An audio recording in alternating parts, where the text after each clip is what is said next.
সম্মানীয় উপস্থিতি, বাংলাদেশের টেকনাফ থেকে তেতুলিয়া, রুকসা থেকে পাথুরিয়া ইতিমধ্যেই দাঁড়িপাল্লার যে ঝড় উঠেছে, আগামী দিনের আপামর বাংলার জনতা দাঁড়িপাল্লার বিজয় নিয়েই ঘরে ফিরবে ইনশাআল্লাহ।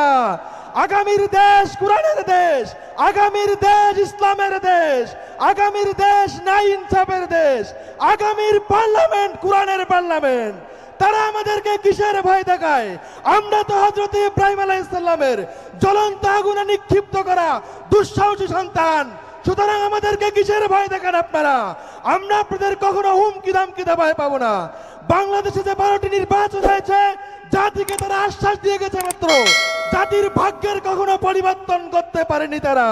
সুতরাং আগামীর বাংলাদেশ হবে ইসলামের বাংলাদেশ। আগামী 12 তারিখে দাঁড়িপাল্লার পক্ষে, গণভোটের পক্ষে ভোট দেবেন ইনশাআল্লাহ, এই আশা ব্যক্ত করে কথা শেষ করছি। আসসালামু আলাইকুম ওয়া রাহমাতুল্লাহ। সংগ্রামী জনতা, এই পর্যায়ে বক্তব্য বাংলাদেশ ইসলামী ছাত্র শিবির নীলফামারী জেলার সভাপতি তাজমুল হাসান সাগর।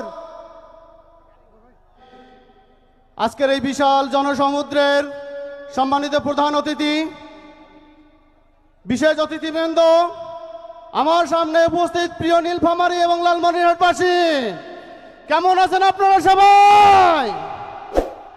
সংগ্রামী উপস্থিতি, আমরা 24 পরবর্তী এই প্রজন্ম কোনো হুমকি ধামকিকে ভয় করি না। আমরা মাঠে ময়দানে থেকে আমরা আমাদের রক্তবিন্দু দিয়ে হলেও আমরা 24-এর এই বিজয় নিয়ে এসেছি। অতএব আমাদেরকে চোখ রাঙাবেন না।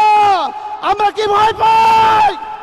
আমরা বলেছি আমরা তো জন্মেছি শাহাদাতের তামান্না নিয়ে, আমরা এই আন্দোলন সম্পৃক্ত হয়েছি শাহাদাতের তামান্না নিয়ে।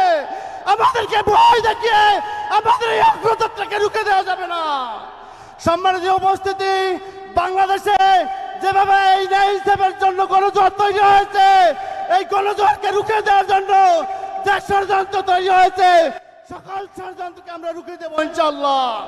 আমরা 24কে প্রজন্ম ফিরিয়ে নিয়ে আসবো। আমরা আমাদের গায়ে 1 ফোঁটা রক্তবিন্দু থাকা অবস্থায় আমরা কোন চাঁদাবাজকে বাংলার জমিনে আর কোন ক্ষমতায় আসতে দেওয়া হবে না।